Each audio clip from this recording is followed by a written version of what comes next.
Buongiorno a tutti. Allora, nel video di oggi parlerò di nuovo degli obiettivi che uso per le mie fotografie. Saranno obiettivi che uso meno frequentemente, anzi, a dire la verità, sul canale non li ho mai usati, però fanno parte del mio corredo e in passato li ho utilizzati per foto particolari. E parliamo degli obiettivi macro, quindi per la macrofotografia. La macrofotografia è un tipo di fotografia che a me ha sempre affascinato. È molto più difficile di quella che sembra e necessita, oltre che di conoscere le tecniche, anche di avere l'attrezzatura giusta.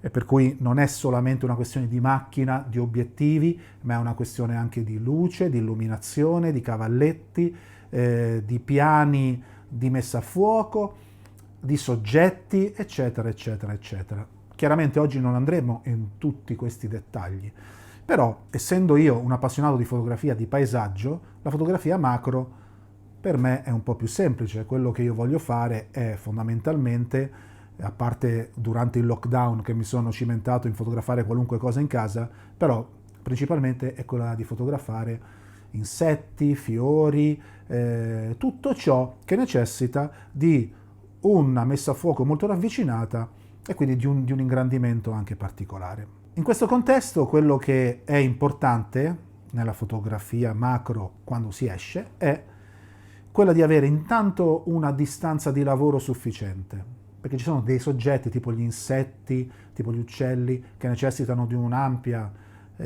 distanza di lavoro. Non ci si può andare attaccati, se no chiaramente si spaventano e se ne vanno. Quindi questo è il primo aspetto. Il secondo aspetto, invece, per quei soggetti tipo i fiori che sono un po' più statici, la capacità di intanto mettere a fuoco anche a distanze ravvicinate, ma soprattutto la capacità di isolare il soggetto dallo sfondo, che è un po' la caratteristica di tutta la fotografia macro.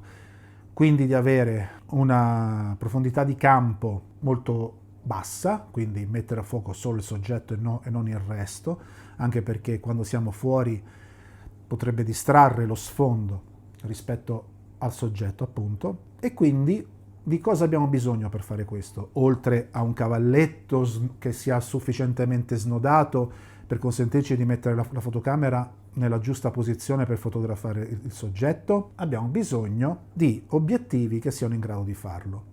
Tipicamente, almeno per la mia esperienza, degli obiettivi molto utili in questo sono i teleobiettivi. Infatti nel video di Rocca Calascio mi sono cimentato in una specie di fotografia macro usando il mio zoom 50-230, quindi stando a distanza ma zoomando molto, e in questo modo, mettendo a fuoco su un soggetto piccolo, si crea sia l'effetto, come si dice, bokeh, quindi isolare il soggetto rispetto allo sfondo, ma anche si ha una distanza sufficiente per consentirci di mettere a fuoco il soggetto senza stargli troppo vicino, soprattutto perché in genere questo tipo di obiettivi hanno delle ampie distanze di messa a fuoco, non sono capaci di mettere a fuoco in maniera molto ravvicinata.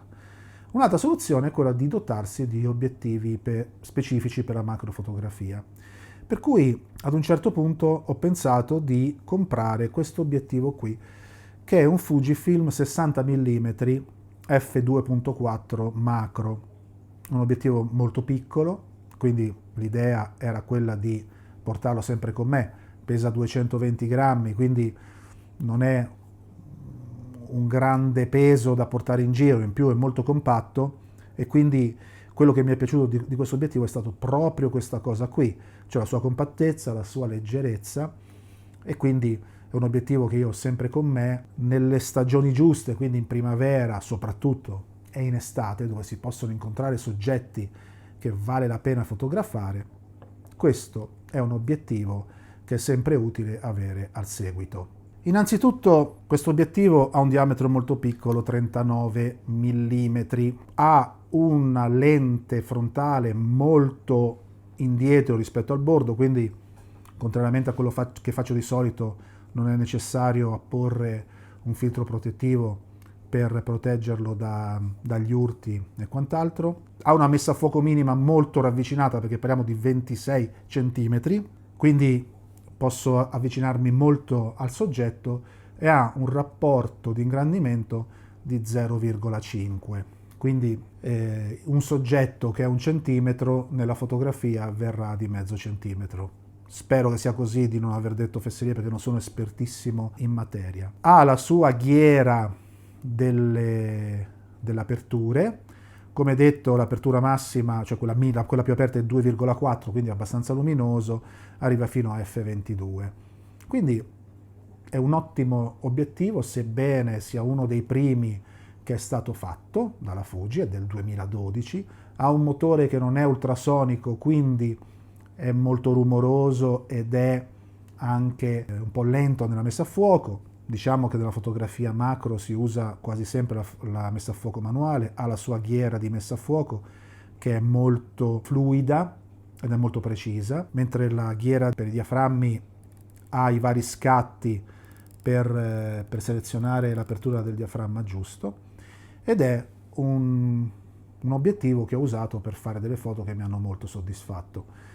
Non l'ho usato molto spesso, come ho detto prima, però è un obiettivo che per ciò che mi riguarda è molto utile. La Fujifilm lo ha affiancato, parliamo di obiettivi puramente macro, da un 30 mm che è uscito da poco, che ha più o meno il suo stesso prezzo, costa un pochettino di più, e da un 80 mm che peraltro è un ottimo obiettivo anche per fare fotografie di ritratto, che è l'unico obiettivo a focale fissa della Fuji a essere anche stabilizzato e ha dei prezzi incredibili, ma parliamo anche di ingombri molto importanti.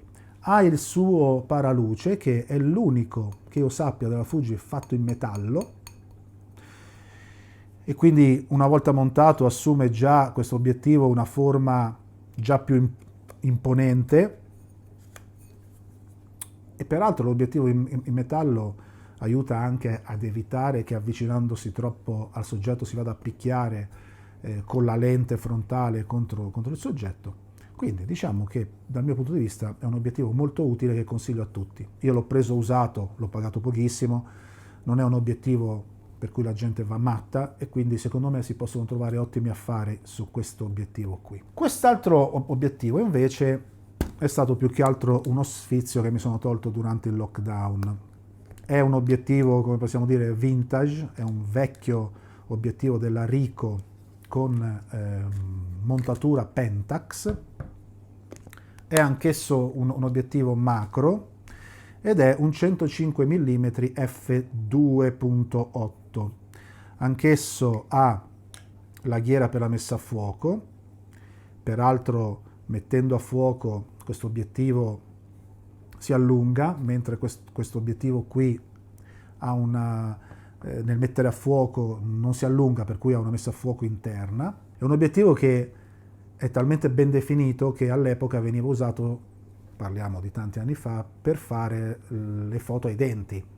Quindi adesso si usano altri metodi computerizzati, invece all'epoca si usava questo tipo di obiettivo per fotografare l'arco dentale dei vari pazienti. Ha la sua ghiera dell'apertura del diaframma, che è qui in fondo, va da f2.8 a f22 anche in questo caso qui. È un obiettivo decisamente più pesante, infatti parliamo di circa 620 grammi, ed è un obiettivo che consente di avere una maggiore distanza dal soggetto, e soprattutto ha un rapporto di ingrandimento che è di 1 a 1, quindi diciamo che è un macro puro, quindi se riprendo un soggetto viene riprodotto sulla pellicola o sul sensore con le stesse dimensioni, senza che venga alterato. È un obiettivo che ho usato poco, l'ho usato principalmente in casa o per fotografare i fiori del balcone durante il lockdown, mi sono divertito a fare delle creazioni mie.